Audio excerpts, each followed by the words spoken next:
Beautiful, beautiful sunrise this morning in South Africa, and the birds are calling, and there's a slight breeze going. It's going to be a wonderfully warm and fantastic day, as it usually is here in the African Bushveld. I am Noelle, and on camera this morning I have Ferg. Hi, Ferg. Thumbs up from Ferg. All right, don't forget we are live, we are interactive, hashtag Safari Live on the Twitter, or you can follow us on the YouTube chat. Now, what are we going to see this morning after last night's drive? I have no idea. Oh my goodness, I'm still super excited. It was such a wonderful, wonderful afternoon drive yesterday, and yeah, I'm still on a little bit of a high, I'm not gonna lie. So Ferg was telling me he heard a male leopard calling from the dam last night and possibly moving west. He's thinking it might be Angama. I think that we're going to try and follow up on him as best as possible. What I'd like to do is we're going to travel into the sunrise, because it's beautiful this morning, and just check along towards Twin Dams and maybe go up towards Treehouse Dams, or maybe vice versa. I haven't quite decided yet. So let's carry on and see what we can find. All right, so I just have to say thank you to everyone for all your wonderful questions and comments about the sighting we had yesterday. They kept coming in after the show, and it was absolutely great. So let's just recap a little bit, because there was a few questions, because everything happened so quickly about who killed what and who came when and how all of that works. So the wild dogs started moving. They killed an impala lamb. We got there just after they killed it. And as they were busy eating it, as we were busy watching and talking, they just had the little bits of scrap left. Mvula, who I first called Tingana because it was a big male and he hadn't been seen in that, not in that area, but close enough to that area earlier in the day, and so that was my assumption, but it did end up being Mvula, came running out from the left-hand side of my car and chased the preoccupied wild dog. So normally dogs are very aware and quite keyed up with things like this, but Mvula definitely got the slip on them, he chased them off from where they had killed that impala lamb. Then they all ran off, and then Mvula searched around looking to see if there was any scraps left, and in the meantime the wild dogs came back and started rounding up and circling around, and Mvula could see what they were doing. He could hear what the tree sort of mobbing him, as it were. It was absolutely incredible. So I had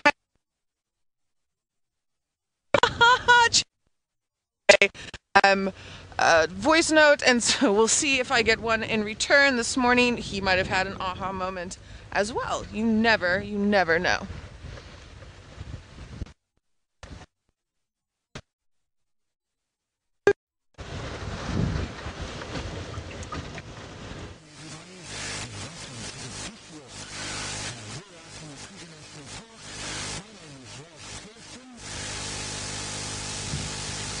My name is Ralph Kirsten, and we have Viam on the camera. Folks, please join us on Twitter, hashtag Safari Live, and on the YouTube live chat. We're going to be seeing what has been moving around over the course of the evening. We're going to check out the newspaper once more. At the moment, we have just spotted a giraffe just off to our side here. Viam is going to close in on that. We have an idea of seeing if we can follow up on some tracks of Mvula. I know yesterday I spoke to Viam and James, and they said that it was a fantastic sighting yesterday afternoon, and we're going to see if Mvula is hung around in the area. We'll go and see if we can find his tracks. But other than that, we will just see what we can find in between. Here, this giraffe is just happily feeding on some bushes there. Looks like a young male. So, folks, it's nice and cool this morning. There's a lovely little breeze coming from the east, and that sun is just starting to come up. So, lovely morning for a bushwalk. Things are nice and calm. We've just been hearing the hyenas calling near to camp. So the anticipation for me is building that it's going to be a fantastic walk this morning, and we'll see what we can find. But starting off with this giraffe, we don't want to walk towards him. You know, giraffe can be quite skittish, especially on foot. They know that funny animal on two legs is very dangerous. So they do generally move off quite quickly. But he seems quite relaxed. He's continued feeding. He was watching us as we approached a little bit, but now he's gone back to relaxing and feeding. Once animals start feeding, when you're in their presence, you know that they have totally relaxed once more, except sometimes with elephants, when they start to pseudo-feed, it's almost like they're pretending that they're relaxed, and they can lull you into a false sense of security. You think, they've relaxed now, let's continue. And the elephant then shows you that is in fact not feeding, he's actually just pretending. So the bird chorus has begun. All those evening birds seem to have gone to sleep. We've heard the Scops owlet, the pearl-spotted owlet, barn owl. They were all calling a little while ago, but now we've got the black-headed orioles and the crested francolin. They've all started up calling. So, and we're going to be listening out for everything else as we go along. So the stage is set for a fantastic morning's walk. Folks, I'm going to start walking up a little bit towards this giraffe, and we'll see how he reacts. We don't want to push him off. We're going to walk just a little bit off in that direction. I'm hearing some woodpeckers calling. You know, the bearded woodpecker, he does a very hard knock against a dead tree, normally a hollow branch. Very territorial marking of the bearded woodpecker. He's the only one out of the woodpeckers that do that. The rest all do their knocking for looking for insects and grubs underneath the bark. The woodland kingfisher calling behind the giraffe.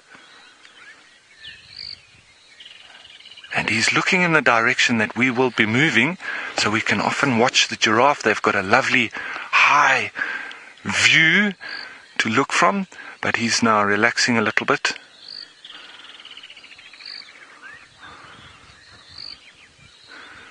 TA asking the question, what kind of giraffe do we have here? Well, we have the southern version of the giraffe that they get in the Masai Mara. I know up there they get some pretty different giraffe, the reticulated giraffe, and then there's something that you get in between. Now I've forgotten the name. He looks, if you guys can remember, you can send it through. It looks like a mixture between a zebra and a giraffe. He's got the stripes like a zebra, but a neck like a giraffe, and they're almost like the link between. They're very strange looking animals, but we've got the southern version, and this is the only giraffe that we get in southern Africa. Once you head into East Africa, you do get a couple of different kinds, but these are the tallest of all the giraffe in the southern region that we get here. And it's very easy for us because we don't need to differentiate between any kind of giraffe down here. We just call them giraffe. See those lovely legs, and as he's walking, you can see he walks from one side to the other. The right side moving together and the left side moving together. So it's quite a specific way of walking. It's very similar to that of hyena, where they're on the left, on the right, on the left, on the right, and that's front and back. It's quite interesting to watch.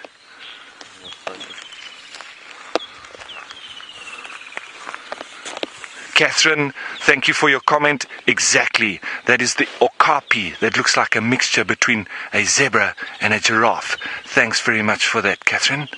So, the sun has now started to rise a little bit. I'm sure that temperature is going to start to rise. We were sitting at around 18 to 20 degrees centigrade, around that low 70 degrees Fahrenheit. So it's nice and cool, but I can assure you by this afternoon it's going to be hitting the low 90s already. I'm pretty sure of that. 90 degree Fahrenheit. So it's going to be quite a hot day. And if we say here in this area, the locals would say, very descriptive way of saying it's hot, uyachisa. Very hot it's going to be today, I'm sure. So please, folks, let's start to find what else we can spot. I can just spot some impala up front over there. Now, if VM can see it, there are some youngsters with them as well. Some little babies, they feeding around quite relaxed. There doesn't seem to be any warnings of any predators in the area. So things are quite calm. The Natal spurfowl making a little bit of a noise off to our right, but that's not alarm calling, they're just making their usual bush racket.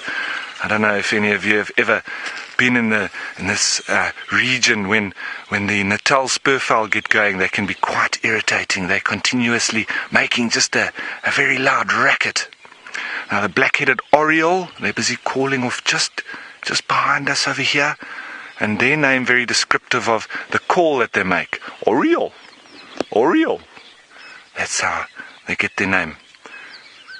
And there we've got the crested francolin. Chit-chir, chit-chir, chit-chir, chit-chir. Calling in duet at this time of year. A lot of pair bonding. A lot of the birds establishing their bonds.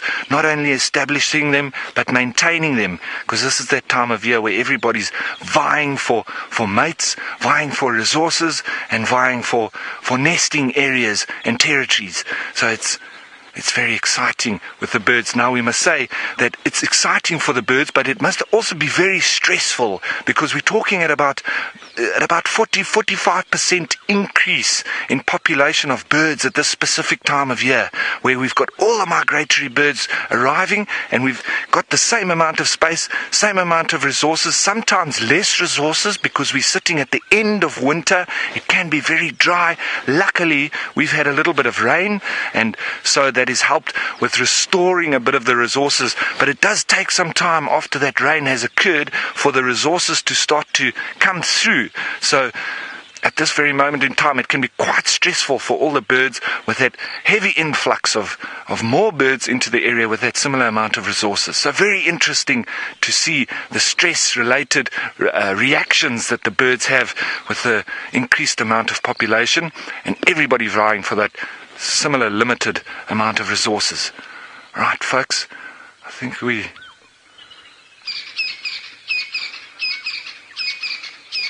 Right, Anna Marie asking me the question, have I ever had any frightening instances while out on foot? Well, Anna Marie, there's been numerous instances where it can be, you can term it frightening, you can term it rejuvenating. I've had many of those, but one in such instance was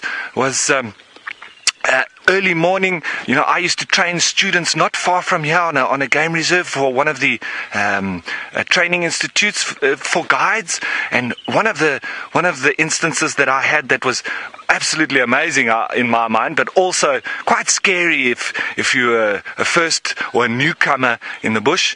I was chatting with the students, and we sort of we got ready. We did our morning briefing at the breakfast hall, and we walked out. We started to walk out the pathway right behind the girls' toilets, and we were looking at some tracks on the ground, and I was explaining a couple of things. And as we walked around the girls' bathroom, my backup, whose his job is to look out over my shoulder while I'm sort of looking, explaining things to people and looking on the floor, he tapped me on my shoulder, and I looked over at him almost a little bit irritated, because I thought, well, we haven't even started here, what's going on? So he tapped me on my shoulder, and I looked back at him, and his arm was pointed over my shoulder. Then I looked forward, and there was a whole pride of lions right in camp. So we hadn't even left camp, and we had already come across this whole pride of lions, and we had to stand next to the girls' bathroom watching this pride of lions, and eventually they got up and they moved off. They had a little bit of a play with a washing line, and some of the boys' underpants. It became a bit of a soccer ball for them, or a volleyball, whatever you want to call it. And it was a lovely morning's exercise walking on the tracks of these lions, that I was explaining to the students that because we had started with some tracks, and so we then had very fresh tracks of lions that we decided to follow, and we followed these lions for pretty much the entire morning, just staying far enough behind them not to disturb them, and they accepted that we were following them. So it was almost them leading us from the bathroom out into the bush, and it was a fantastic morning. So that for me was something absolutely amazing and absolutely exciting. And first thing in the morning, you've got a pride of lions right in camp and leading us out. It was very exhilarating. So that was a lovely story, that one of my lovely starts to the day in the bush. All right. I think we're going to start to walk a little bit, and we're going to see if we can find some of these tracks that I was talking about of Mvula, but we're just going to start having a look as we go through. Now, if you have a look at these big trees up over here, it's very easy when we look at trees. We talk about the gist of a tree, which is the general impression of shape and size. Now this tree over here, the impression of it is you've got a lovely big trunk and quite large leaves that you would have poking off of them. So the gist of this tree is it's very individualistic, and this is of an apple leaf, so you can see that bark as well, very distinguishable. So as we get in a little bit closer, we can also see on this tree that there has been a little bit of rubbing here, and if we come up on the side, there's even a millipede that's climbing up on the side over there. There he is. Now the segments, if we talk about the difference between a millipede, oopsie, I'll just keep my shadow off of that. If we talk about the difference between a millipede and a centipede, a millipede is, as the name suggests, in Latin or French, milpet, that's 1,000 legs. Now he normally has 2 legs per segment on each side. So if you think about that, 2 legs per segment on each side, and when he moves, he normally moves in a straight line with some odd deviations to that line. But a centipede, as the name suggests, centipede, Latin and French, 100 legs. So he has 1 leg per segment on each side, and he moves in a more serpentine motion, that like a snake. So he's not going straight like the millipede, he will be weaving backwards and forwards like a snake. And the millipede, he is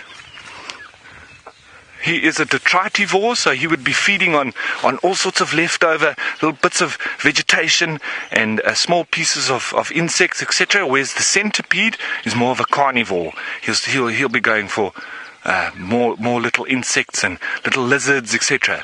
So that's quite interesting. We've spotted that nice apple leaf tree with a millipede on it. Folks, we're going to continue up a little bit through the bush to try and see if we can pick up on some tracks of some predators. But in the meantime, let's cross over to Noelle and see what she has been able to find. We've found a bum. Whose bum is this? Alright, so we're close to Treehouse Dam.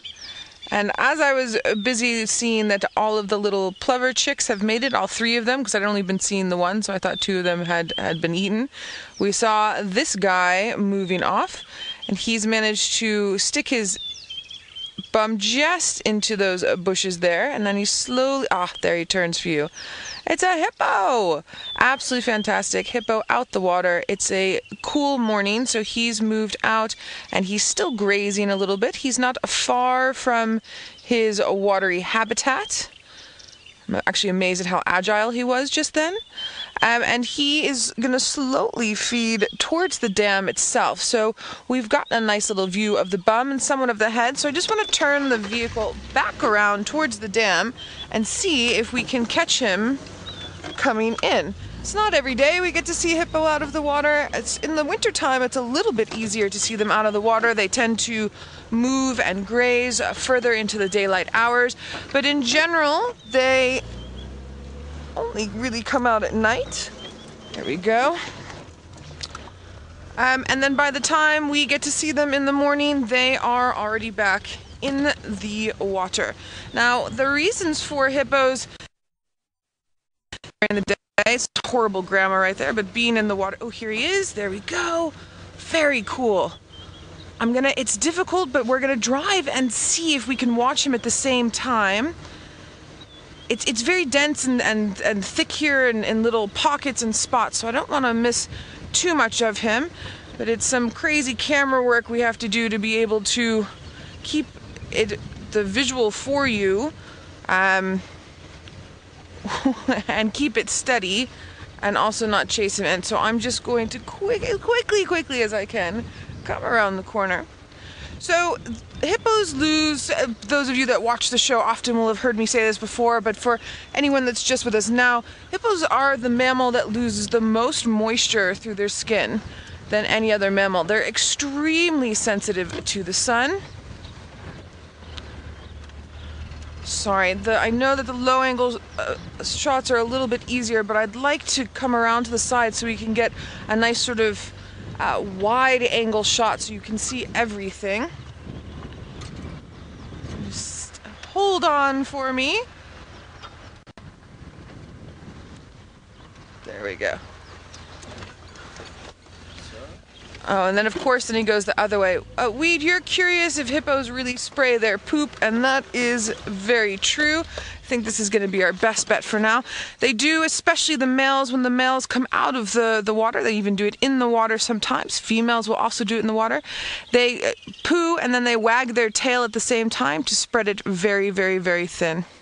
Oh, and then he's going off, and then maybe circling back around. I'm sure he's trying to watch us just as much as we are watching him. So the reasoning for that spreading of the dung has a lot to do with territory markings. And very similar to how a rhino will go and mark his territory by pooing in a midden, hippos will walk along their pathways and the males will spray their dung. Oh, a beautiful bird. Thanks, Ferg.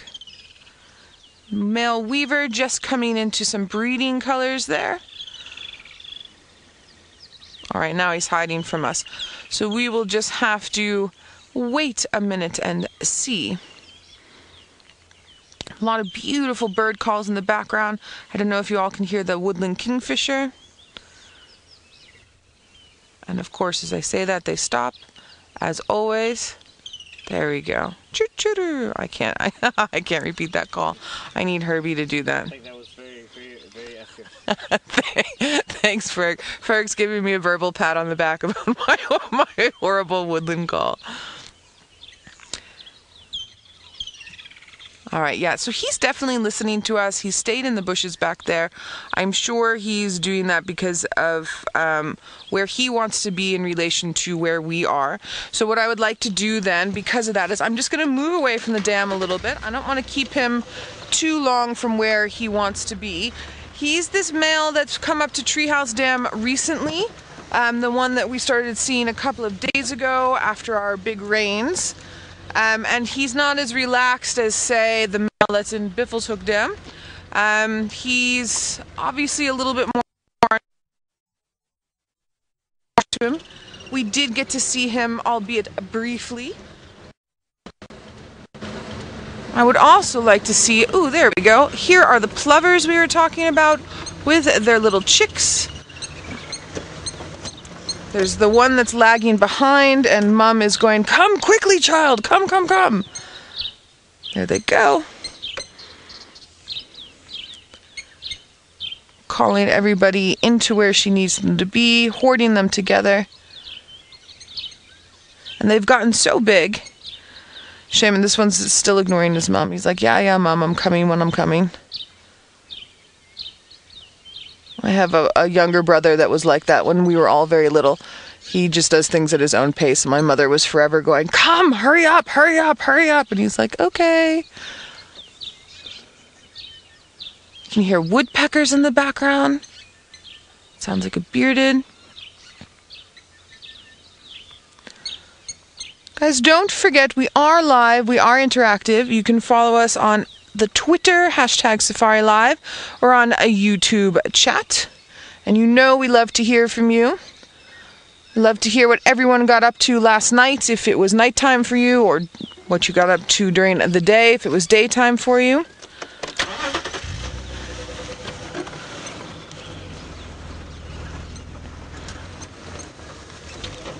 Alright, so I'm just going to move around a little bit, maybe we can see our chicks a bit better. Yeah, he is super cute. Hey guys, I say he, it could be a she, can't tell right now. Here we go. Now I can see all three. Let's see if we can show you all three on camera. They're just down here by the water's edge, sort of meandering away to the backside of the dam there.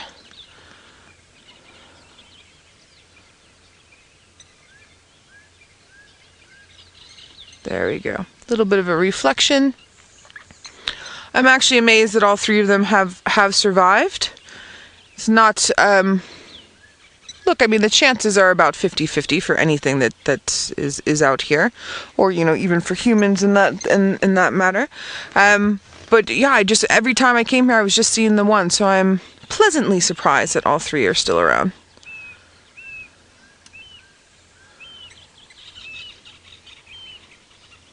And our hippo is still hiding back in the bushes there. Another reason to stop and watch things like this hippo out of the water and these little blacksmith lapwings meandering about is that in the cool morning air like this, you'll still get a lot of lion and leopard audio markings, so calling out their territory. Also, the wild dogs are hopefully still in the area, so I'd just like to stop and just listen a little bit and see if we can hear anything along those lines, because without tracks, oh shame, there we go, right under Mum. Warming up a little bit. Without having tracks of any of them, we need the audio.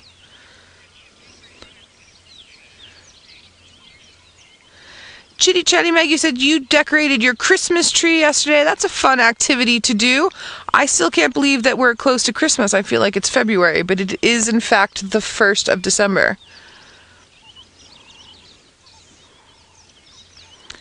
Tesla, if you're watching, you're good at making songs. I think we need to make a 12-day of a Christmas song with wildlife.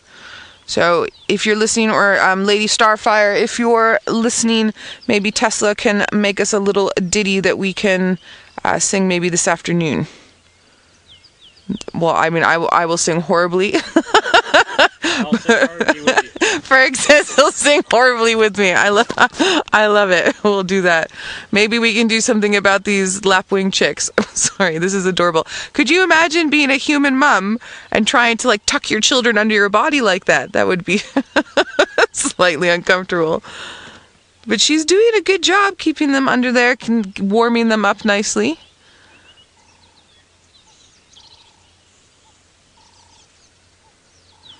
There's a bird called a sand grouse. We get a couple different species of sand grouse in the country. And something that I find really amazing about sand grouse, for instance, like a double-banded sand grouse, is they have a tendency to live more in arid areas and or put their chicks farther away from water sources. So when they come in the early mornings, early evenings to get water, they'll drink, and then the males will put their breast towards the water, and the breast feathers work like a little straw, and they suck up water in this little cavity there, and then they go back to where their chicks are, and the chicks suck the water out of the feathers, and that's how they give their chicks moisture. I think it's absolutely the most fantastic thing. Nature is so incredible. And then for something like this blacksmith lapwing, I mean, her little ones are running around. They've had a little bit to eat, but now she's not just doing a protection and warming them up. It's also another sort of form of contact comfort. Blacksmith lapwings are super protective of their little ones. They do the broken wing displays that we've talked about to ward off predators. They mob either predators or large organisms like us or an elephant to deter them away from their chicks. And then you saw her this morning really ticking away to make sure that they gathered in the appropriate area. Now what she did there when she got off of her chicks is she was chasing away another bird, and here she's flying around. There she's still chasing. Sorry, it's a little bit, we've got a tree in the way. It's a little bit difficult to see. But here she comes around again. What are you chasing? Wasn't a bird of prey. I think it was just something that she didn't want close to her. All right. Well, as we meander on, and she goes back to her little ones, let's head back to Ralph over on his bushwalk and see what he has to show us. Yes, thank you, Noel. Back on foot, and we've just stopped here in the light of this beautiful young tree here, and it's actually that of a young marula. Now, it's not often that you get to see them so small, and while we've got it so small, it's a nice opportunity for us to show some of the leaves, because generally you've got that very thick trunk, and it goes up quite high before the branches branch out, and you start to have the leaves. So it's difficult to actually get hold of one. Now, this nice young one is an excellent opportunity for us to just have a look at their leaves, and we can realize with the marula, now I don't want to get too in depth with it and too scientific, but just the difference between a simple leaf and a compound leaf. Now if we look nice and closely at one of the leaves of a marula that I have just over here, we can start to see the compound leaf nature that I'm talking about, because that leaf is starting over there. So this is one leaf, with these being little leaflets. So that would be one entire leaf on its own. Now, the difference between a marula and a false marula would be, when you're looking at the leaves, is that just that little piece would be very, very short on a false marula. So it's quite easy to see that difference if you look quite nice and closely. So that's a compound leaf, all right, because that is one leaf in its entirety. Now, if Viam just follows me slowly over here, I just wanted to show you the difference between a compound leaf and a simple leaf. Now, this is a silver cluster leaf, which we've shown quite a lot. Now, that is a simple leaf, and the reason we know that it's a simple leaf is because it's quite difficult to show you on here, but where it grows from, there's a little axillary bud just next to it, and that would be the indication of the start of a new leaf. And on that marula, each one of those leaves with the different leaflets would be growing next to the axillary bud. Right, that's a little bit of scientific information. Let's move over here. I've got something a little bit interesting on the ground that I wanted to show you. Now, if Viam has a look over here, this is an indication of a little creature that lots of people are quite scared of. You see how the ground has been dug out here, and this hole that is in the ground is very flat, very keyhole-like in the ground, and this would be very indicative of a scorpion. So scorpion, you can see from that flat nature of their body, they're digging the hole almost exactly to fit themselves. Whereas if we look just a little bit over to the side here, we've got a very round hole. Now, when we look at holes like this, and it's from invertebrates, we generally think of the shape of their body, the shape of their abdomen. This, for me, is either that of a dung beetle having dug this hole to bury his dung ball, but I think more closer to that of a solifuge. Now, if any of you have ever seen a solifuge, especially during the evening while you're sitting next to the campfire, those are those spider-like type creatures that run around the fire and get everybody jumping up on the table. So quite scary looking creatures, but quite different to that of spiders. They are arachnids, but they're not spiders, because they don't have any venom, and they actually munch their prey, not like spiders that would inject venom and then ingest the juices of their prey. A solifuge will actually physically mince their prey. So they're quite nasty looking creatures. Now, we do have another little sign of a creature, not an invertebrate, but something that has been making a hell of a workable scenario going on here. He's been busy all night. Looks like there's a big trail there, a lovely hole going inside. This is most likely a rodent, a little mouse or gerbil that has been running through here, and he most likely got his little trail running all the way through the grass.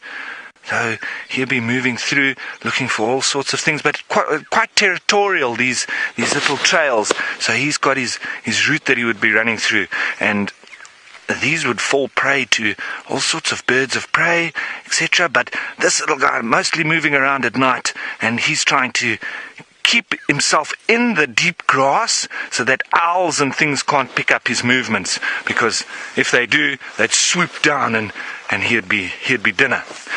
Right. A little bit on the grass that we have in the area. We're always looking for what is around. This grass, very easy to identify. It looks like a fish bone, like on the cartoons when the kitty cat is eating the fish and he goes grrrk and just the bone is left. This grass is called herringbone. So it's not a fantastically nutritious grass, and you normally get it in areas that have been trampled a little bit or overutilized or in a state of repair. So herringbone grass, quite easy to identify, but it's not one of the most fantastic grasses that we have in the bush, but all part of that succession that we need to start develop new grasses. Right, and there was another one that I spotted that I just wanted to show you. That one there, if VM can go in on that. I'm not going to pick it because it doesn't seem that there's too many in the area. That's a beautiful grass called a Natal red top, and they actually use this one in a lot of flower arrangements. They put the flowers and they put these on the edges just to add a little bit of feathery detail to the sides of flower arrangements. So Natal red top, just a little bit on grasses. People generally move past grasses and almost think it's just a bunch of grass, green grass. If it's green, people think that it's great for the animals, but it's not generally. We need to look in more detail and what specific grasses are growing in an area. And if you know your grasses, you can look at the grasses and know the condition of the soils, because the soils will produce what kind of grass will grow there. So and then because of what kind of grass grows there, we will see what kind of animals will be grazing and moving there. Especially if you start to have nice nutritious grasses and the soil is in a good condition, then it's great for the animals. And speaking of animals, we've got a lovely big animal that would have dropped this. We know what this is. It's a big elephant dung, and this has been lying here for quite some time, and we've got the little termites that have actually started to digest the vegetation and break this down, decomposing this very nicely. So we've been looking at all these little signs in one little particular area, and this is all within 3 meters that we've just stopped and had a look around. It's absolutely amazing what you can find in the bush, on the ground, and in one little area. So for now, I think we've done enough in this little zone that we've stopped in. We're going to continue, see if we can pick up on anything else, anything bigger, and in the meantime, let's go back to Noelle and see what she has found. Ferg, should we show them or should we keep it for ourselves? Should we show them? Shall you guys guess what we're following down the road here? Are there any guesses? No guesses. Ooh, Ferg, you're being nice to everybody today. Panning in. Panning in. Come on, everyone. Yay! We all know you love a leopard just like we love a leopard. So funny enough, Ferg and I picked up what we think are Tingana's tracks there by Treehouse Dam just after you guys went over to a Ralph. And so we were tracking, and then we lost them, and as we get to the junction, here we go, we've got a leopard. Now, this leopard has a little bit of a limp, and I think if I remember correctly, Shadow has a little bit of a limp, but I have yet to ID this leopard. This leopard is just walking nicely down the road, and I'm keeping my distance as best as possible so as not to deter it from its movements. So what I'm going to do is, because we've got a nice little stretch of road here, I'm just going to stop and then we can have a beautiful look at the backside of a leopard. Something I really want you to notice is the tail curling up there and that little bit of white at the end of the tail. That's a good indicator for a leopard that knows that it's been seen. She's not agitated. She's just aware that we're here. Of course, she's a leopard. But that white, if she goes into tall grass, that white is something that we're going to follow nicely through the tall grass because of how it just pops, that white, because there's not many things that are that color in the bush. Oh my goodness, I don't know what's going on, but Murphy is being very kind to me last night and today and to you all, so thank you, Murphy. Now, as I say that, she probably went into the bush and ran away. Nope, I can see the little white under the tail. She's been scent marking a little bit. And there she's smelling. Oh, hello, beautiful, beautiful girl. All right, everybody, I'm thinking that this is a shadow. I would like to know if possibly what you think. What's on your head there, girl? She looks like she's been sticking her head in warthog burrows.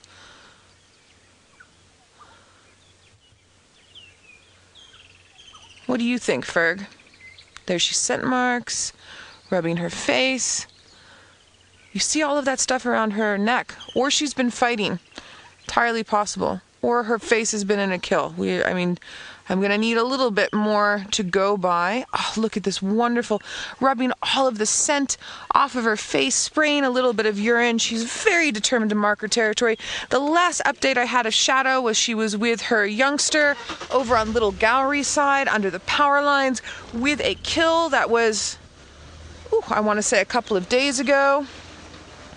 3 or 4 days ago. Sorry, I just had some tracks there, but they're hyena. And so she must have finished that off, and now because we did have a bit of moisture, her scent would have been moved away from her territory area, so she's busy scent marking. Now what's interesting about leopard is leopard don't usually like to be followed from behind. I actually have to give her a little bit more space. They prefer to be followed along the side. James, you're saying that it is definitely Shadow. Thank you so much. I'm sorry, Lou, I was busy chatting away. Was that James Richard that said that, or just James? Oh, sorry, Jason, excuse me, Jason, thank you so much for the confirmation on my ID. I'm slowly getting there with our leopard family. I'm actually going to just move over to the side again here, and then we, with our wonderful camera, will stop and get a little bit closer look. She's also just very pretty in this light as she moves down the road. I also just want to tell the game drive vehicles again, tax, Noel tax.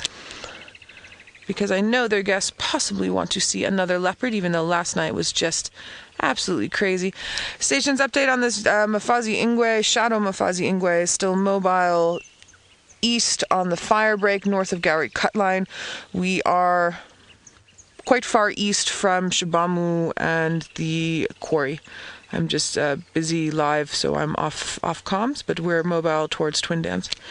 So it's important that we share our sightings like we did with the wild dog yesterday, because we don't operate in a bubble. We do have a lot of other vehicles that are around because there's a lot of lodges in this area, and so although my guests are all of you and you're at home and we're sharing this way, their guests are physically here on the car. So it's very important that we, what have you seen, Shadow? That we make sure that we share what we find just like they share what they find with us. She saw something in the distance, her head was picked up, her tail twitched a little bit. She was slightly interested, but not interested enough to start a stalk. She's very, very keen on territory marking, which is lovely for us because, as you can see, her territory has a lot to do with this road, and so we get to see her beautifully as we drive into the sun.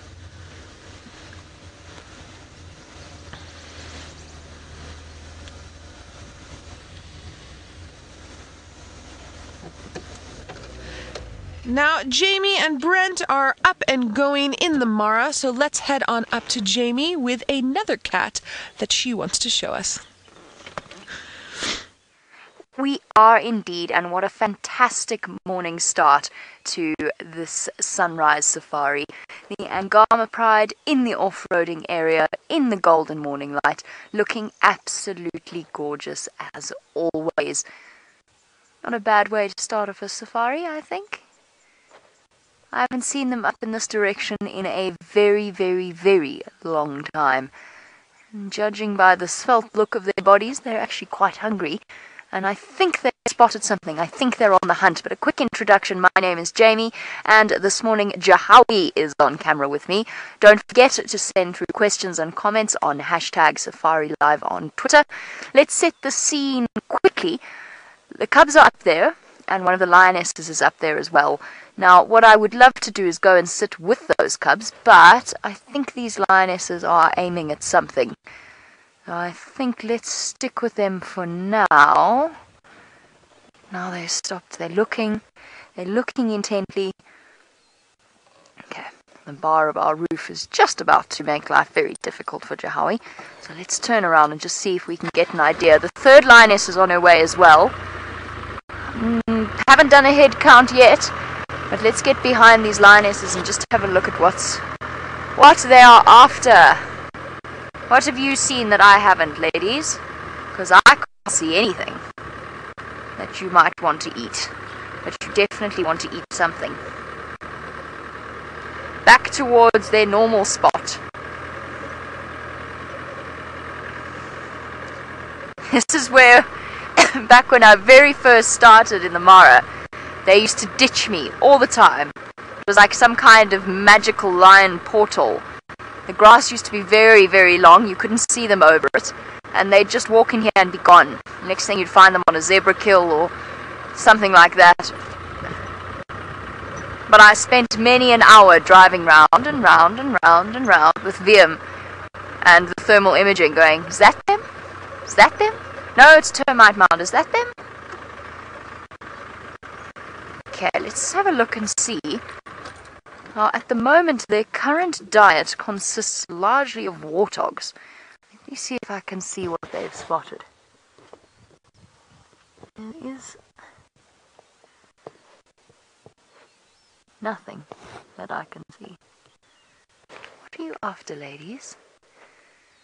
There's definitely intent in their body language. Are they just lifting themselves up high to see what they can see?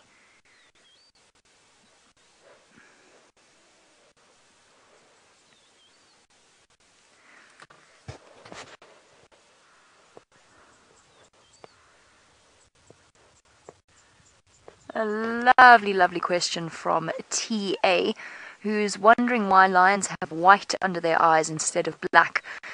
And the answer is because if you think about a cheetah, think about the difference between a cheetah and a lion. A cheetah has those black track marks running from the corner of their eyes down to their mouths. And lions and leopards have the white under their eyes. And the difference comes in when they are at their most active. So cheetah, hunting a lot in the morning and in the afternoon. Lions, of course, active throughout the night. That's a general rule. Cheetah, as we know, will wander about at night, and lions, of course, as we can see, will hunt in the morning. Now, the answer to the white stripe is about increasing as much, or at least bouncing off as much ambient light into their eye as possible.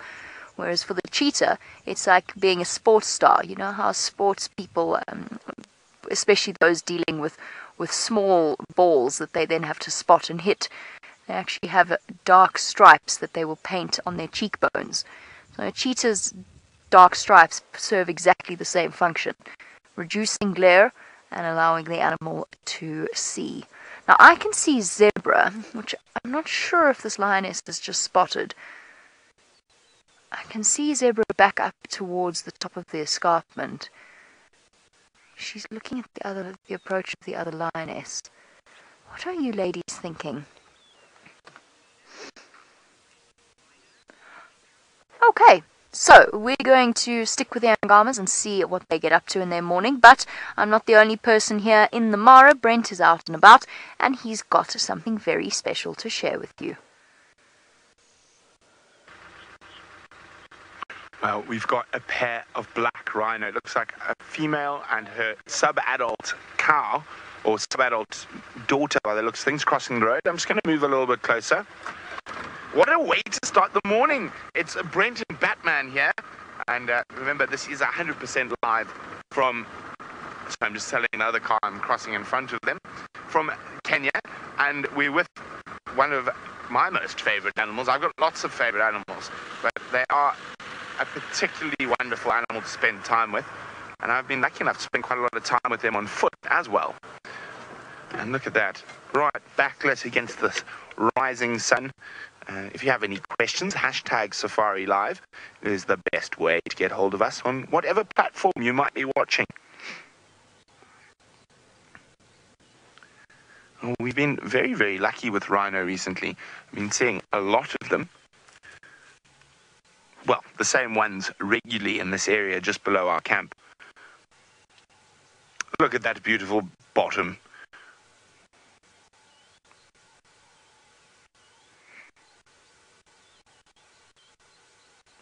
Now, often it looks like the black rhino here are grazing grass, but of course they don't eat grass, they eat trees and bushes. So there's lots of small little trees and bushes coming up through the grass, and that's what the rhino are eating mostly. Now, as it gets warmer, they're going to head towards a nice little forested area like that's in front of them. That one has actually got the name Nyumba ya Faru, which means home of the rhino. That little forest there, so they do spend quite a bit of time in that little forested section. But now, with all the rain we've been having, a lot of these little shrubs and bushes I've been talking about are sprouting out. So we are seeing the rhino far more often out in the open, feeding on these little shrubs and bushes.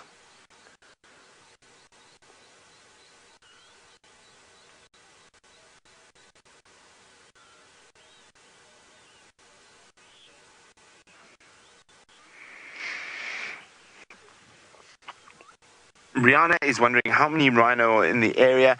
In the Mara Triangle, I think there's around 15 or so. Probably 8 we see regularly in the top part of the park. In the whole Mara, around 40. But one must remember a lot of them live in the Sand River. Oh, excuse me. A lot of them live in the Sand River Valley, close to the border with Tanzania, so they do cross frequently. Now, the rhino monitors, both from Kenya and Tanzania, have a standing agreement where they are able to watch the rhinos and follow them across the boundaries, regardless of from which country they are in, to make sure that the rhinos are safe.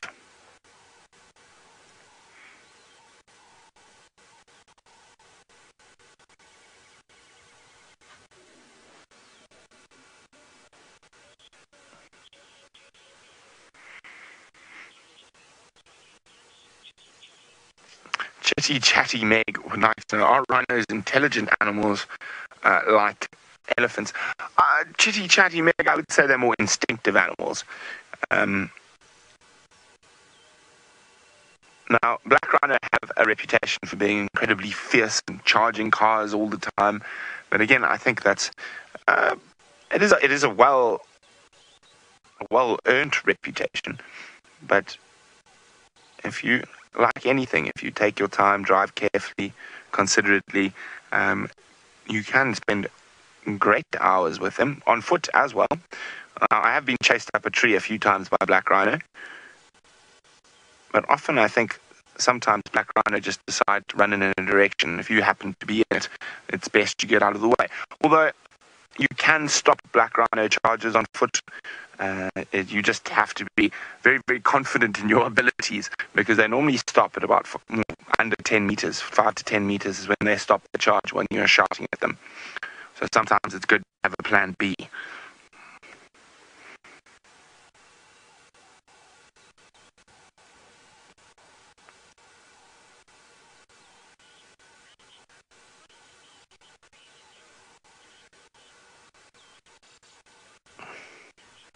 Now, Angela is wondering, what is the easiest way to tell the difference between the black and the white rhino? Well, we'll try wait for one to turn sideways for us.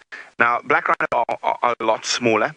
and their head is held normally a bit higher, but at the moment they're looking for little bushes, so their heads are quite low.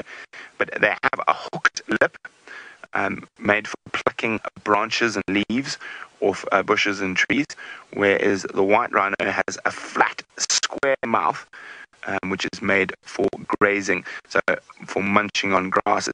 Unfortunately, I don't think this rhino is going to turn for us.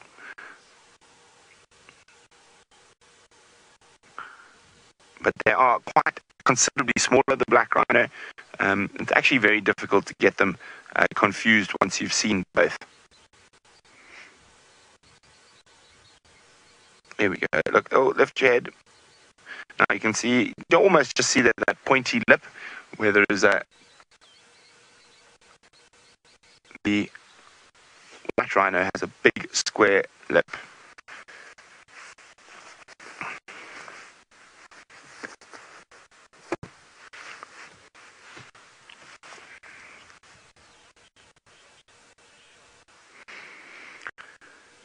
Now we're going to leave our rhino and head down towards the crossings. I think those zebra still want to cross the river, and the Paradise Pride lounging out in the open yesterday stopped them from doing so. So while Batman and myself meander down the edge of the Mara River, it sounds like Ralph has got an amphibian to show you. Yes, indeed. I have found something very interesting. Now, if you look from a distance, just what we're looking at here almost looks like it's a moving piece of dung. But once we go in nice and closely, we can see that it's a little walking frog. Now, folks, I don't want to disturb him too much. It is a little baby, and this is an absolutely fascinating little frog. For me, my favorite little frog of all the frogs. Now, I don't want him to get onto my hands too much, and I'm just keeping him here just for the benefit of being able to see him. I will let him go off in a minute. But this is like a terrestrial frog that doesn't really go too much in the water. It is a Bushveld rain frog baby. Now, he's walking, he's not jumping, he's not hopping, and even in the water, he doesn't swim. He just blows himself up, floats to the other side, and deflates again. Now, we only see these guys after the rain, and they're making the call like a whap, whap. This is a very small little baby. They do get much bigger than that, and sorry, I know he is in the shade. I'm not going to disturb him too much more. Let's let him move around on his own, okay? These guys, the adults, they will exit the ground after a little bit of rain. Now, I know he's moving there through the brush. Sorry that if you're losing sight of him, I don't want to disturb him too much. There he goes. See how he walks? He cannot jump at all. It's an absolutely fascinating little amphibian, this. And the adults, they will dig themselves into the ground, and they can actually stay dormant there for up to 2-3 years. And they will come out of the ground again once it rains, and that moisture filters through to them again. So, but this is a little youngster that would have hatched, and now after the rain he would have hatched. A similar kind of theory. Once that water sort of dribbles through the ground towards the eggs, that is the time that they will hatch, and they'll come out of the ground. There he goes, moving through. Really looks just like a little moving piece of dung.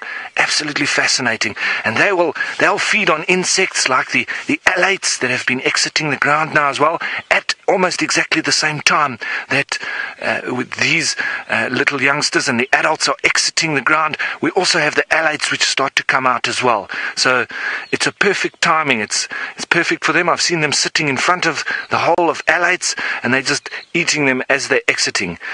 This little one, obviously those alates are almost the same size as him, so he'll probably be eating more so like little ants, smaller little termites as well. Those alates are quite large, but as soon as he gets a little bit of protein, he will grow substantially and very fast.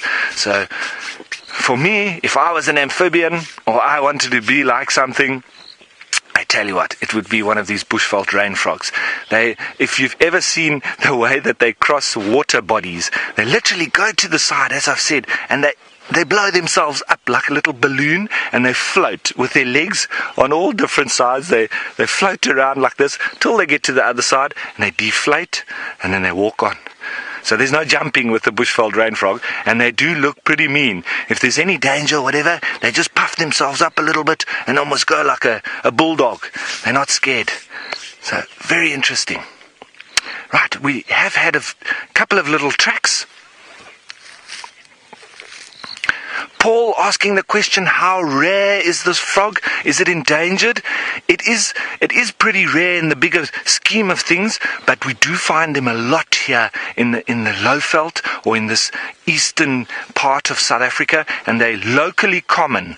But in the bigger scheme of things, yes, quite rare, because they're not in a massive distribution range. So Paul, they're not endangered, but we do find them only in a specific area. Little bit down the east coast as well, but quite special and very indicative. After we have the rains, we have those grey tree frogs, very almost a similar call to that of the Bushveld rain frog, but you'll never hear the Bushveld rain frog calling from a tree. So if you're hearing that a very similar call to the Bushveld rain frog, but it's in a tree, I can tell you it's not a Bushveld rain frog, because you saw the way that he walked. There's no way that he can climb up on a tree like a great tree frog or those foam nest frogs. But absolutely fascinating, and they're all starting to come out of the ground now at the moment, and quite funny, like that of the giant African land snails. You can often see them exiting the ground, and they have this big ball of mud on their back. So you've got this bulldog-like frog walking around with this whole pile of mud on his back, like the snails sometimes do when they exit the ground as well. They've also got this big pile of soil on their shell, which they're then moving around with until possibly the rain falls on them, or the frog can shake himself loose of that soil. So absolutely fascinating, and that's just walking down the road, hey? Cantrell asking the question, how big will he get? He'll get probably about as big as the palm of my hand. So starting at the moment now, he's smaller than my nail, but he will land up within a season or two as big as my hand and as fat as that palm of my hand there. So he's got to eat a lot of protein-rich insects and termites. Termites are a big major food source for them, and that is full of protein. Even humans, we can live off with those alates that are exiting the ground, tasting like peanut butter. So he's a peanut butter fan himself. He'll go and eat those alates. A lot of protein inside there, so he will grow substantially in a small amount of time, and he'll go from that to that in 2 or 3 seasons' time. So it's quite amazing to think that growth is enabled by such a little creature like that. But he needs to get that protein from something like an alate. Right. I think that sun is getting up a little bit. We're starting to feel the sweat droplets coming through. It's heading towards that 85 degrees Fahrenheit already, and we're going to head up down on the track. We're going to move off a little bit. We were on the road. We don't like to always walk on the road. Right, VM has just spotted that we do have him over there. While he's walking off like that, we can just have another spot. I think it might be actually another little one. As he walks off like that, we are going to cross over back to Jamie, who I think has found you some lions. I am with lions, but they're really, really, really, really far away. So they went straight from the off-roading area into the sensitive non-off-roading area. And we've come all the way around just to see what it is that's caught their attention. So we're slurping and sliding where there's one to the right of that tree. Does that help you? There's one to the right. If you go quite a bit further to the right, you'll see them. There we go. There, to the right of that tree where the cars are. There we go. There's one lion really, really far away. Awesome. And it's really sticky and very, very slippery. I thought they were heading down in this direction, but they changed direction And they're now going towards the gate. I wonder what it is they've seen. Lots of vehicles around at the moment, so at least we'll be able to work out a general direction from there. And the reason that I've gone all the way here is just to see if we could, as I said, spot what they're after. And the whole pride is there, believe it or not, but the grass has now got to the point where it hides them almost completely. There's definitely intent to their movements. I'm just not entirely sure what the intent is. And unfortunately, they're right in the biggest block in the non-off-roading area. So just to explain that for our new viewers, this is a particularly sensitive area, and it sees a lot of high traffic activity. So it sees a lot of people, especially in the high season. So this is a non-off-roading area. Other parts of the park are off-roading areas. We don't off-road in the non-off-roading area. Pretty simple. And unfortunately for us, the Angama's territory is half and half. And most of the time they spend time in the non-off-roading area. So there's 4 lionesses, 13 cubs, 17 lions in total, and I can only see one of them. Really far away. And there's not much we can do until they decide which direction they're going in. They are moving towards a road, but very, very slowly.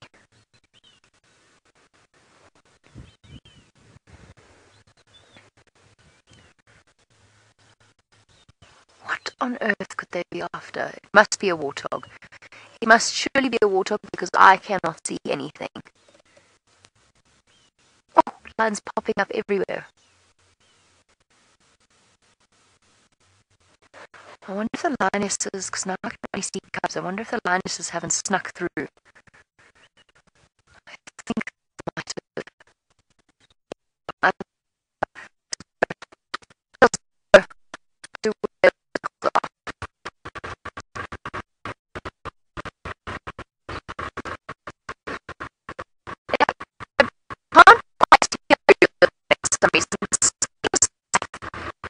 Or spat.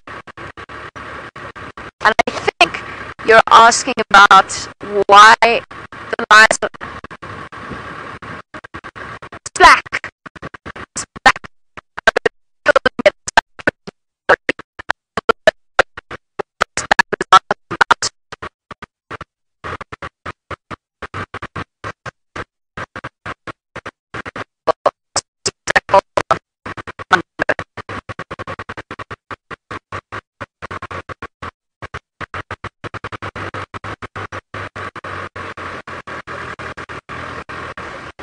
Okay, we're struggling a little bit with signal. We're going to send you over to Noel, who has arrived at Chitwa Dam. When we next see you, we will be with the lions. I hope. So sorry the gremlins are attacking up there in the Mara, but fantastic to have lions with Jamie and black rhino with Brent. Super jealous. I haven't seen a black rhino in a few months. We do get them in our area here as well, but as you know, we only show them to you from the Mara side. So we are here now at sorry, I just got something in my eye, excuse me. We are now here at Chitwa Dam. Shadow moved into a little gallery and we could no longer see her, so we've left her with some very excited guests from Chitwa Lodge who are busy following up and seeing what she is up to. I'm glad that we caught her on her small little gallivant through the southern edge of our property. So now, again, we're at Chitwa Dam. As I said, I'm sorry I'm repeating myself. I'm just having a look. The sun's right in my eyes, so I'm just putting my hat down and also trying to look at the same time. We've got a fish eagle. I know you had a really amazing fish eagle sighting with James and Ferg yesterday afternoon, with a fish eagle eating a huge barbel, or a catfish, depending on where you come from. And of course we've got cheeky little hippos and some impala. I think maybe let's head on over. Oh, sorry, as I missed the road. Let's head on over towards the fish eagle, because I think that light's going to be our best. Maybe let's do a bit of birding today. We've gotten our leopard for the morning, so now I'm keen for birds. Those white-faced whistling ducks, Ferg. Or am I just overexcited and it's a whole bunch of Egyptian geese? Sorry, I just want to stop and have a look. The light's not the best. But it is. It's a whole flock of white-faced whistling ducks. Just ducking my head down. Hopefully you'll be able to see them. The light's a little bit too hard, but there they are, absolutely gorgeous. They do in fact whistle.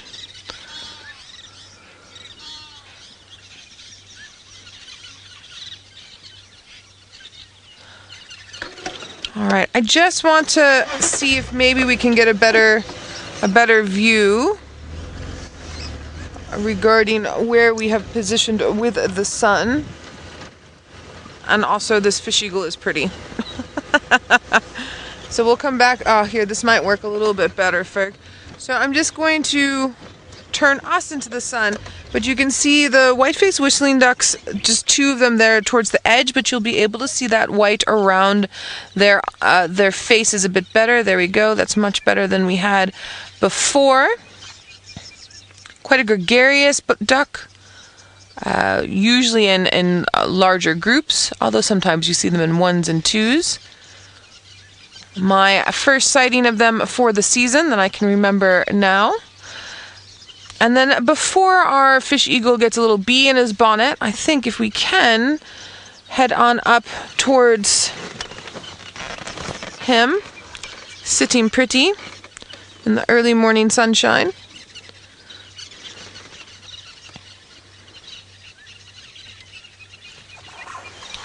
Now, my wish list moment right now would be, as we're watching this fish eagle, for it to start calling.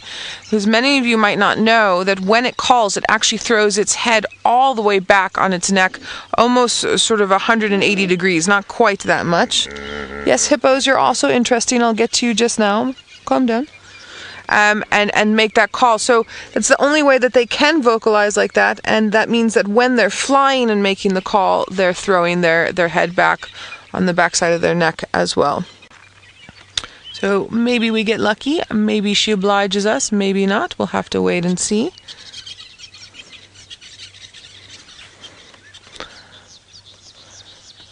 Our hippos are pretty spread out. It looks like we might have maybe a hammerkop.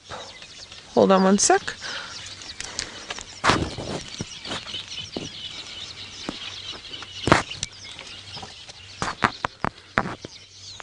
It is indeed what I think is a hammerkop. I just want to come around a little bit more. Our fish eagle doesn't want to call for us.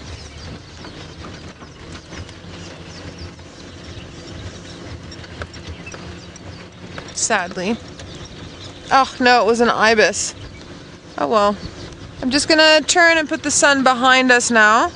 And then we've got some wonderful weavers building their nests. And then that light on the fish eagle is going to be better, and then we will also be able to see the hippos a little bit better. So my screenshot for you all for the day is definitely going to be this fish eagle now. I don't know what you think, Ferg. With that blue, blue, blue sky behind it, sitting in the dead tree.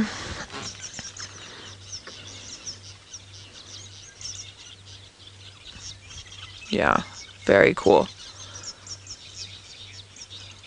Very, very, very cool. So that would definitely be my screenshot of the morning. Unless, of course, you took screenshots of shadow, which I will, of course, love and appreciate. And then I can't wait to get back and see what Brent's black rhino looked like. I absolutely love black rhino. Now the female fish eagle, I can actually see on the other side of the dam. When you guys are done there taking your beautiful screenshots, and then sort of straight across.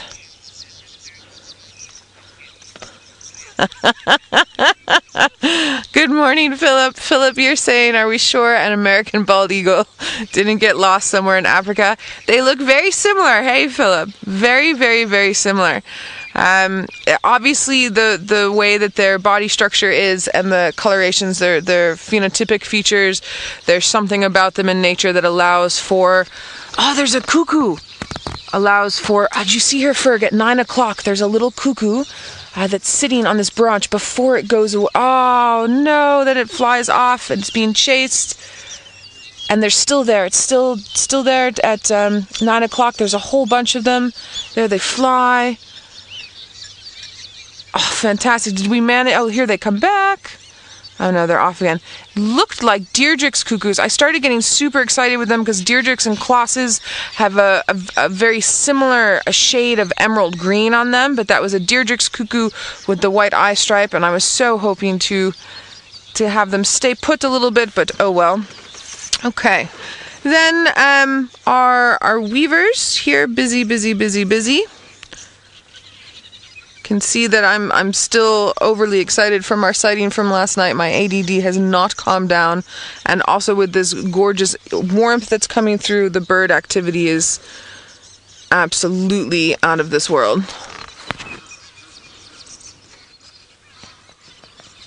Can we hear all the weavers in the background?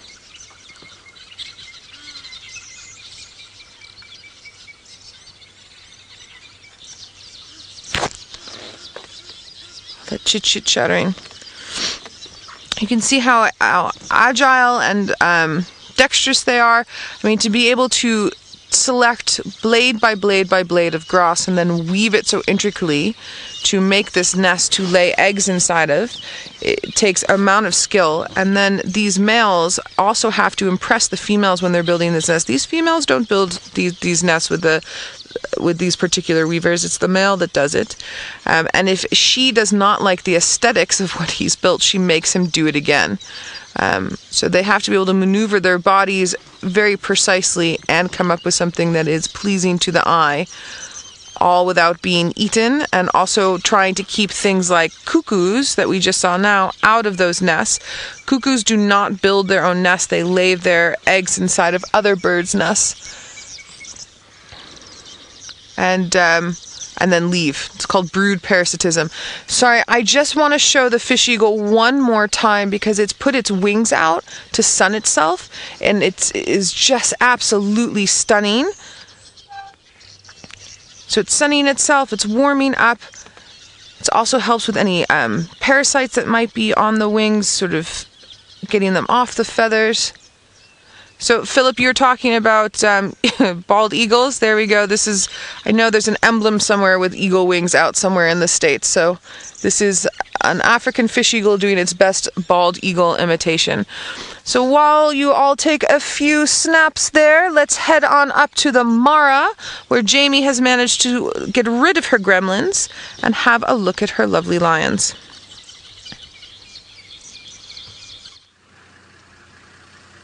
We have indeed. I do apologize for that, and I haven't even managed to answer the question that we were chatting about earlier, which was why the animals don't feel threatened by the safari vehicles. And the answer to that is purely because they've grown up with safari vehicles around them, moving about them at all times from a very, very young age. So essentially they are more like, to say we're like a tree or a termite mound in their life isn't really fair or isn't really true, but it's a similar sort of idea. We're just one of those realities. They hear us, they see us, and they have since they were very, very young. They don't see us as food, and they don't see us as a threat. That is, of course, provided everybody behaves in a completely ethical way and respects the animal's personal space. If I were to drive straight at the lions now, and go too fast and go too close, they would absolutely get a fright. But as long as you're constantly reading their body language and assessing if they're comfortable or not, you can safely drive around without bothering them in any way. And you'll see that lions or leopards will often be fast asleep with the vehicle moving around them.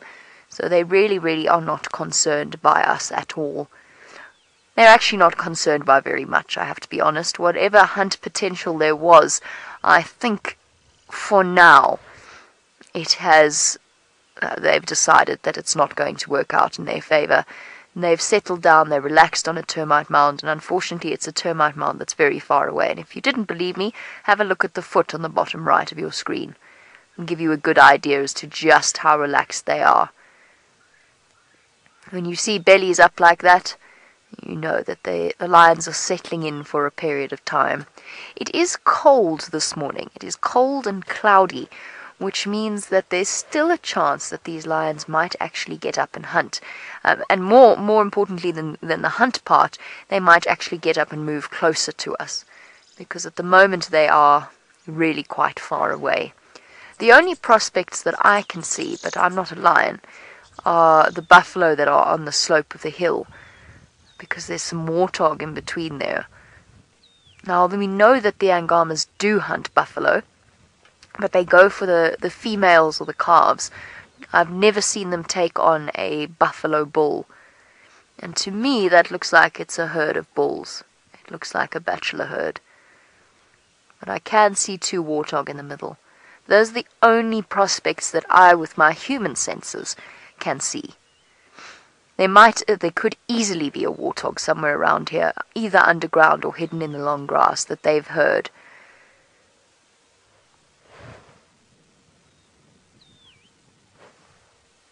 What's going on there, Joe? Sorry. I can just hear Ellies growling at each other and I can see them running about. Something's upset them. They're very, very unhappy. As I say that, they're all relaxed. But there was a little bit of upset there. No, there's still a little bit of upset. Forming a slight defensive circle. There's a tiny one in there. What's happening? The elephants the last 2 days have been a bit panicky, and I really don't know why.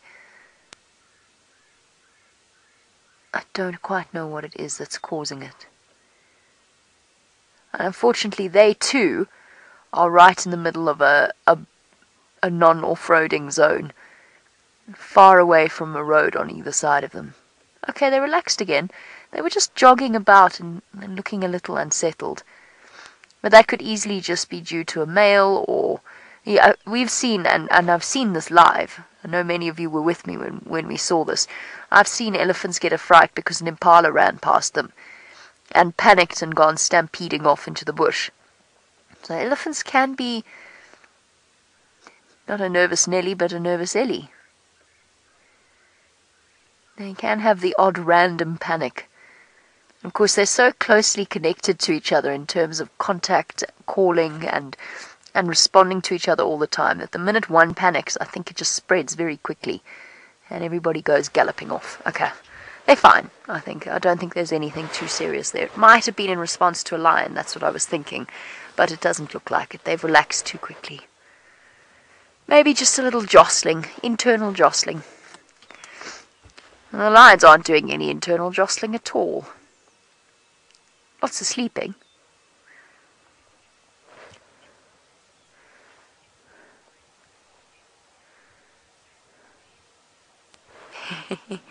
Good morning to John Paul. Yes, John Paul, I have seen lions accidentally sit on an ant's nest. I've also seen them sit near a wasp's nest as well and get very irritable. There's nothing... I actually feel quite sorry for them because it's a truly unpleasant experience, and I've done it before. There's a species of ant called a pugnacious ant. They often come out after rain, and they run about, and there's no way to avoid them because they don't run in a straight line. You know, they don't have a proper ant path. They just are all over the show. They're like little atoms bouncing about, and you walk. I have spent many a few minutes in my time walking through a pugnacious ant area and dancing up and down and getting bitten, and then once one bites you, the rest come. And hence the name pugnacious ants, because they're very stubborn and very determined. So when lions do it, it is actually quite hilarious, because they start to bite and snap at their legs, and then they jump up and down a little bit, and then they run away and they sit down, but they're still sitting in the ant's nest, and then they run to the next place and they sit down, and they're still sitting in the ant's nest. So yes, I have seen that happen. I've seen them being stung by wasps or bees before, and you can see them snapping furiously. It does occur. I've seen it with my dog as well. Walked into the middle of a pugnacious ant's nest and desperately doing this with her feet. And I couldn't really help her because, you know, they're biting her between the toes, but they're biting me between the toes as well. So the two of us walking along, shaking our legs, apparently made a truly hysterical picture. Especially because she's a Weimaraner, so she's got long limbs. Yeah. Most of the time, though, lions are pretty good at picking termite mounds where they're not likely to be attacked by soldier termites.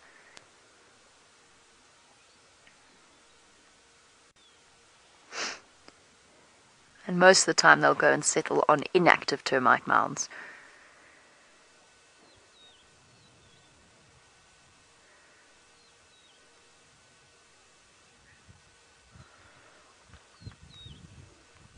I need to make a decision here as to whether or not to stay or to go. I might do a little loop and then come back to them. I don't want to go too far away from them. But while Jar and I discuss our different options, let's send you across to Noelle, who's done an amazing job at spotting something that is exceptionally camouflaged.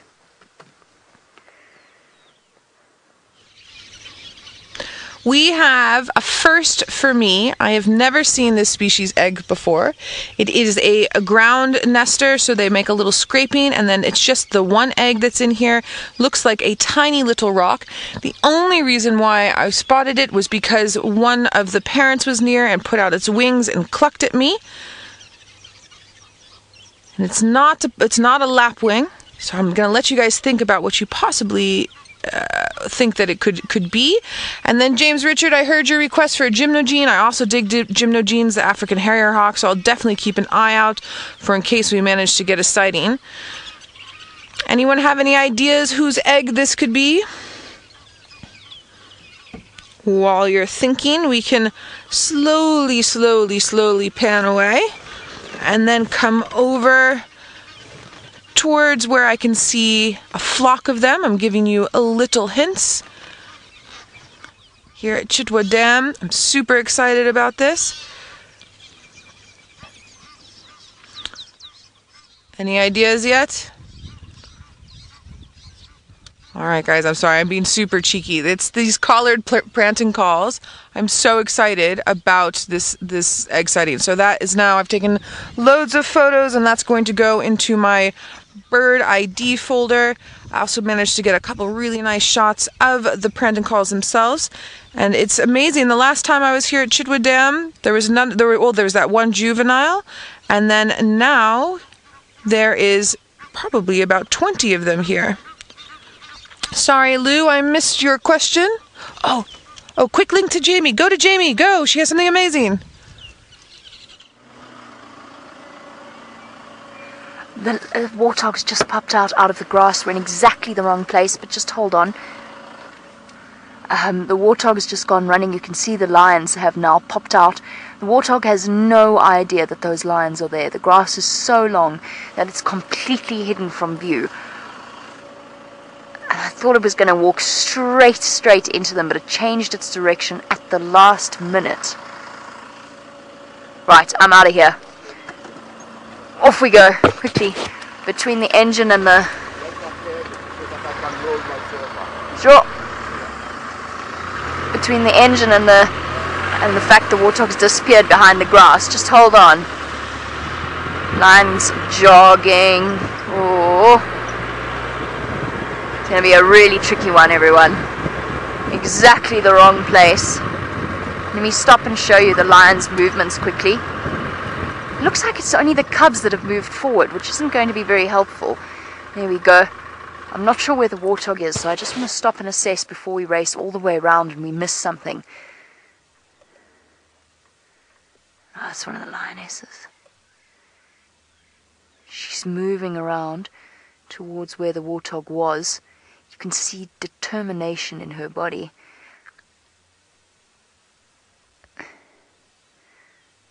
She's after it. Faith, yes, okay. Yes. It's going to be a tricky one, but yes, let's do it.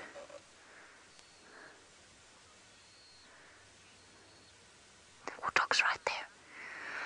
This is the most amazing scene in the Masai Mara. A lion hiding in the grass and a warthog just in front of her. And all of this unfolding live. Now I'm going to warn you straight away. For sensitive viewers, this is not something that you want to watch. Of all kills out here, obviously all kills are distressing, but the lions can't go to the grocery store. But of all kills, a warthog kill is probably the most heart-wrenching. Now I don't know if the lions are going to catch it. Oh, warthog's gone. Did it spot them? No, it hasn't seen. It knows something's wrong, but it hasn't seen what. You can just see it moving through the grass there, and the lion's watching it. Is she going to go? Now, all of this transpiring live in the Masai Mara of Kenya, which means you can send through questions in the comments section below. Now, chances are she's going to miss. 8 out of 10 kills or hunts are not successful. But at the same time, she has 13 hungry cubs to feed. And a warthog will be a helpful snack in staving off the hunger. You can see the lean lines of her body moving through the grass. She's lost it. She's not quite sure where it is. She's using her keen sense of hearing to pinpoint its movements. Moving through the long grass, the grass working to her advantage, but hiding the warthog away. Aman, you say amazing. Now, the reason that we show you these extraordinary moments is to really demonstrate how hard animals work here in the struggle for life and death. She's got to work so hard to keep herself fed, to keep her pride mates fed, to keep her cubs fed. And they are hungry. They are hungry this morning. It's first thing in the morning here in the Mara. Robin, you want to know how many lionesses are hunting? There are 4 in this pride, so there could easily be 4 lionesses spread out, but at the moment I can only see 2 of them.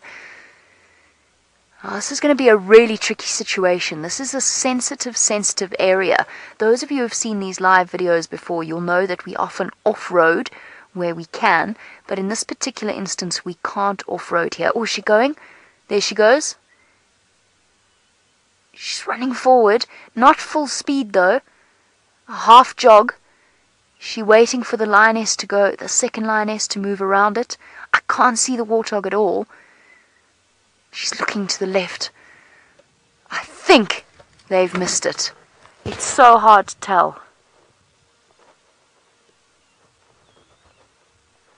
Judging by the body language of all of the cubs on the termite mound, I think they've missed. They're all looking way, way off to the left. Let me just show you the rest of the lion pride. It's a massive, massive lion pride. Just have a look there on the termite mound. All the little bodies staring. Has Mom caught them breakfast? And in this case, no, she hasn't. Look at that. Oh, little ones, I'm sorry. No breakfast for you. No warthog. Margaret, the cubs range in age between around about 4.5 months to 9 months of age. So there's 13 of them, obviously from different mothers, because a lioness is not going to have more than 4 cubs, realistically. 6 at the absolute most. I think they've missed it, everyone, but stay with me. I was going to try and drive us round, but I don't think we can. As I said, even though we love to share these moments with you, and I would love to be able to take you a little bit closer to the lions, in this case they've missed, and this is an incredibly ecologically sensitive area, so we're not going to drive off-road. We are very privileged to be out here and experience these moments, and we certainly would never ever take advantage of this.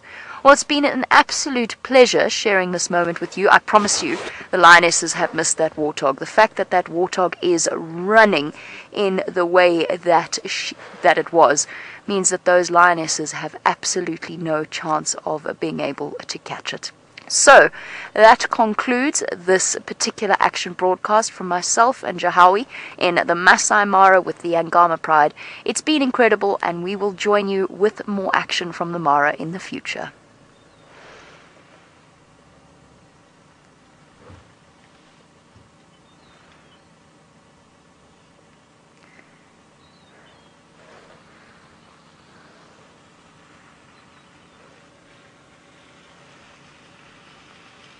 Oh, okay, let me try and talk to this poor man who's been standing next to me the entire time, trying to get my attention. I don't know what he wants. What does he want, Joe? Is he stuck? He wants us to move so he can go past. Okay, with pleasure. I will move with absolute pleasure. It's really quite tricky to share a moment like that when somebody's standing right next to you saying, excuse me, excuse me, excuse me. Okay, so they missed that warthog, and I'm actually not quite sure how they missed that warthog because they really had a good opportunity there. That was a lackluster attempt, but I'm glad we stayed where we did. All lionesses now staring, all the cubs staring off in that direction from the termite mound. It was so sweet. Has he got enough space yet, or is he still stressing he's going to get stuck? Okay, I'm going to do some shuffling around for this poor man who's having a nightmare in the mud, because I know how that feels. Let's send you across to Brent to find out which way he's gone this morning. Well, I've owned the area I've been going to every morning, and that's around the crossings, to see if these last remaining herds of zebra have decided to brave the river. They haven't. They're still on this side. Yesterday they really wanted to cross, but the fact that the lions were just lying out there in the open sort of kept them at bay.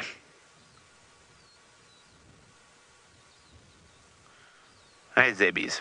Now, what we're going to do is opposite the sort of last of the crossings in this area, and we're going to drive down towards Picnic Crossing and then move slowly along the river back up towards Dusty Crossing, and we're going to see if we can find the Paradise Pride again. I wonder if they've swum the river overnight and are now residing on Triangle side. You never know. That's the joy. But we've still got the zebra here. They're quite far away from the river. We might spend a bit of time here. It's at the right time of the day, as it starts getting warmer, that the zebras tend to move down right to the edge of the river and sort of and ah and go, am I going to do this or not? I think we found the Paradise Pride there. Well, I can see cars on the opposite bank. Wouldn't it be exciting to see a lion crossing? Let's just hold on. So I get there quickly. It's a bit bumpy.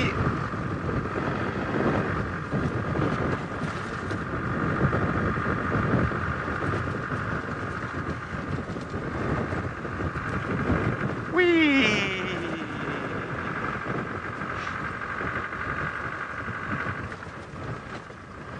He's always fun to go this way too. You got to take the wide line.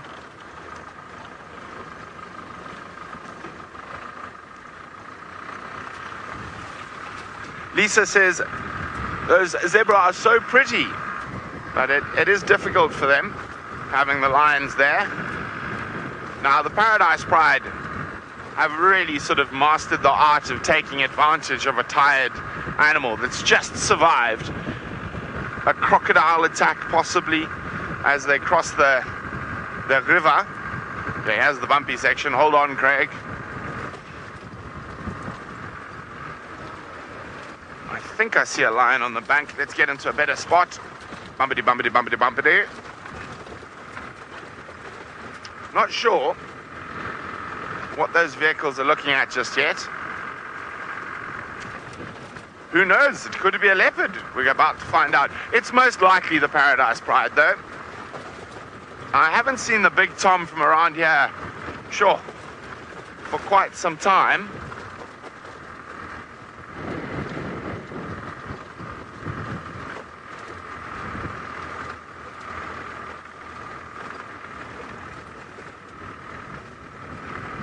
Okay.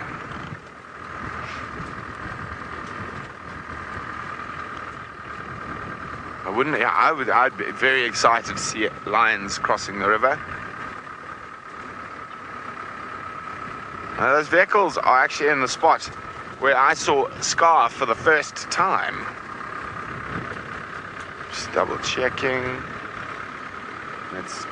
Okay, we're nearly there.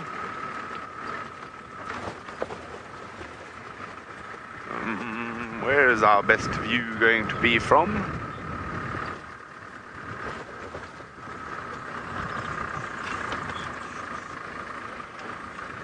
Okay. Now, Ashland's wondering what happens to the herd if the zebra can't cross the river. Well, Ashland, they'll cross it at a later point. Now, let's see. Everyone is looking Ah, there's a lion.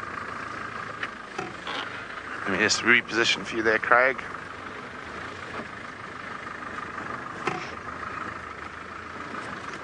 You see through that gap, I think it looks like a lion. On the opposite bank. It is. It is more than one lion.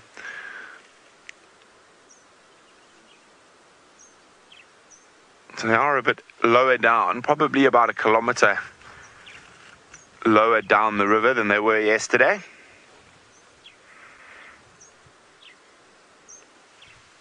Can you see any more? Oh, there's plenty there. Hello, girlies.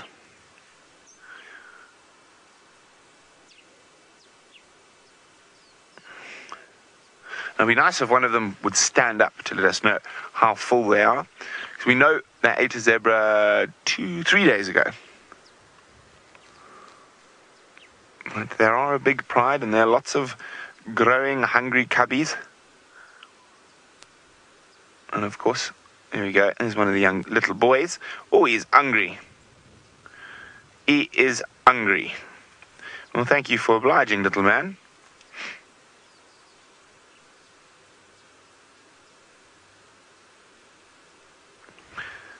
Now, if I was a lion, this section of the river would be the section that I would choose to swim it. Especially, I'd go into the rapids where there are less big crocodiles. So let's see if we can get a slightly better view.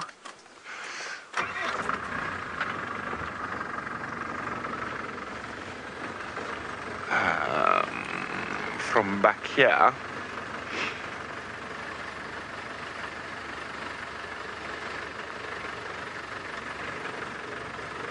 Okay, well, I try to find ourselves a better view of the Paradise Pride. Let's go to Noel, who's got an amphibious mammal. I do. I've got the cutest amphibious mammal ever, and he's trying so hard to get a little bit of a better perch on his mom's sort of back and shoulder, and he's desperately trying with his cute little feet. So we're just gonna wait a minute because he keeps slipping down and then sort of struggling back up and then slipping down again. Ferg and I have been having a blast with him the past couple of minutes. Come on, buddy, do it again. He's slipping off. So he's sort of half asleep, and then as he slips off, he goes into the water, and then he shakes himself off, and then pushes himself back up onto Mum, and then sort of slips off again, and hopefully he will give us a little show for you all to see. Got our white-faced whistling ducks flying towards us and around. They keep getting dislodged from their little perch near the island by the fish eagles flying back and forth. There they whistle. Not quite sure if you could hear that. The wind's a little bit strong.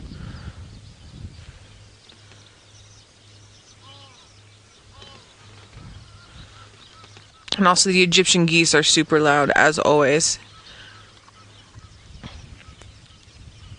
He might try again, this little hippo friend of ours. I can just see a bit of him poking out the backside of Mum. So, for those of you that don't know, hippos, although they're in the water a lot, they are mammals, and so they need air to breathe from outside. So Mum keeps her nose up quite a bit and can breathe just while she's resting, lying on the soil that's underneath the water there. But because this little one is so teeny tiny, he needs to perch himself up as much as possible to keep his nostrils above the water to keep on breathing. So that's one of the reasons why he's climbing onto Mum's back the way that he is. Or, I should say, was.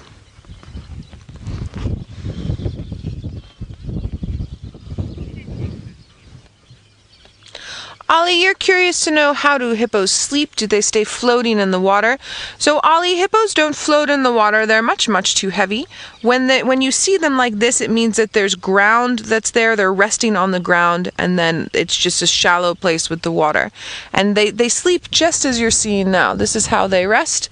They can only hold their breath underwater for sort of 10 minutes or so, the little ones a little bit less.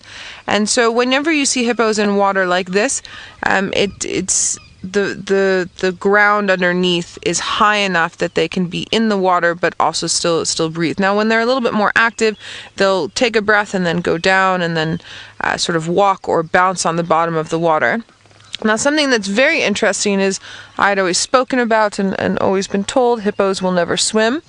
But when I was up in Zambia recently, I was chatting to a fellow guide of mine, and there was a crazy flood that happened, I think it was in 2007 in that area, and he physically watched hippos swimming up this engorged river. So they do have a little bit of swimming ability. They're obviously not as adept as their cousins the whales. Whales have fins and hippos have feet, but there is some ability there.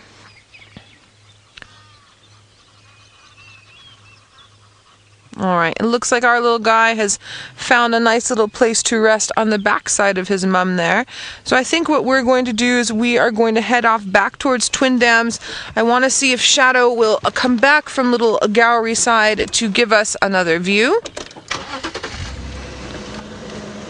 And those Pranton calls and this baby hippo have, and our fish eagle as well, have made this trip to Chitwa Dam very fruitful.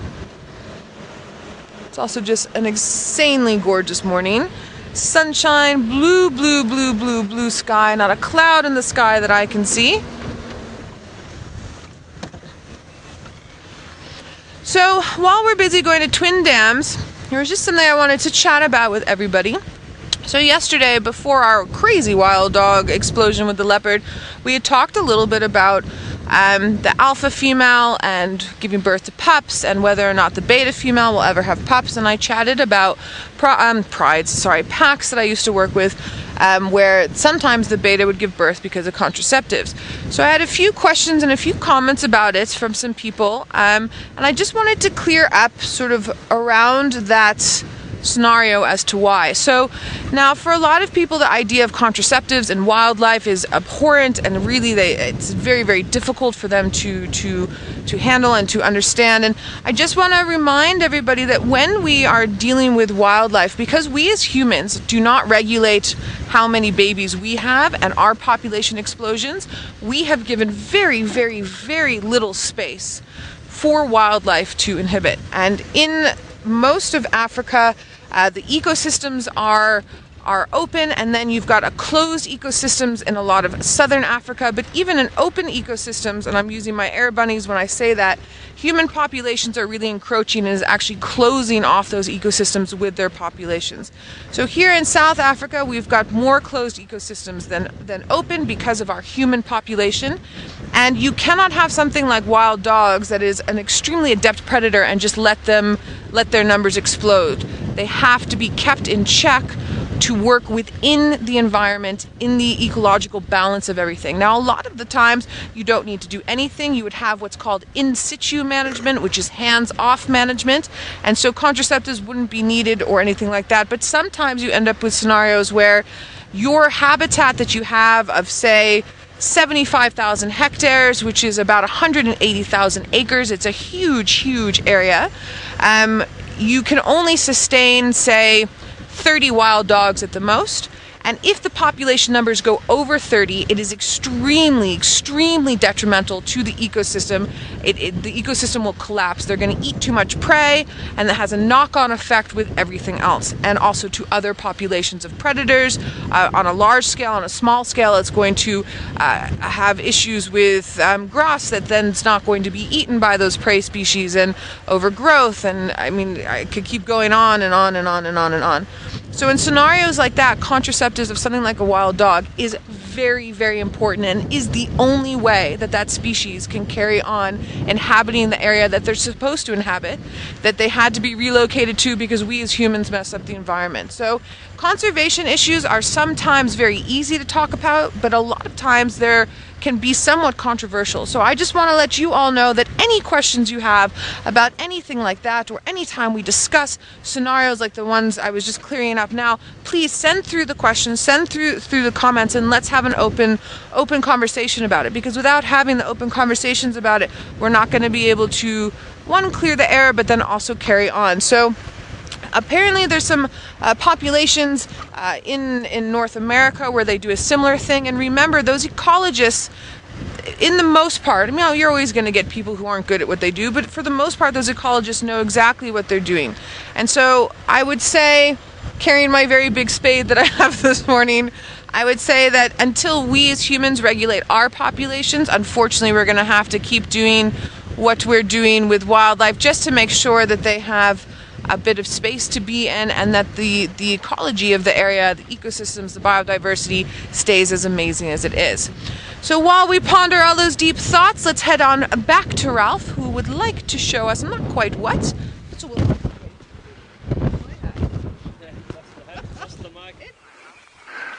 Right, folks, we've been walking along the road. Now remember, we don't like walking along the road when we're out in the bush. It's just not a nice sort of feeling of the bush. But having said that, it is a great way to pick up on tracks and see the movements of animals, because it's a nice flat surface, and I always say it, that animals always use the path of least resistance, so they're not stupid. And now, what I was talking about earlier with that tapestry of the newspaper that we check, and we look at all the signs of what has happened during the night. Now, we do have some vehicle tracks that are quite evident that you can see that have moved through here. And we normally speak of the timelines and how we know when things have moved through. Now, I don't know if VM can come in nice and closely here.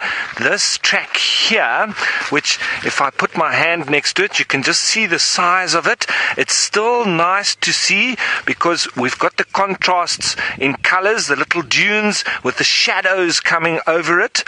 Now, this track is that of a white-tailed mongoose. And we know this because it's got a very jackal-like toes with little claws on the end, but the giveaway is at the back pad is very lopsided to the side like this. And with a jackal track, now I'm hoping that you can see this, it's not always that clear. With a jackal track you can make a lovely X through the toes without touching the back pad or any of the toes, and we're not able to do that on this track.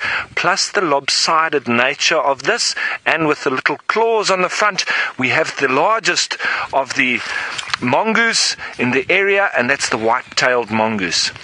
Now, if we have a look over to the side here, and this is obviously one of the places that we'd also always come and look at, little water points, little muddy areas where animals will walk in, these lovely big tracks over here, that being of elephant, unmistakable. They've only got that one big round track. Now, they do have little toes and nails within that track, but we're not being able to see it over here. Now, what is always important to look for, these which just look like little holes everywhere, most likely to be that of warthog and impala coming down for a little drink or a little taster of the mud to roll around in it. So, if we carry on a little bit along the track here,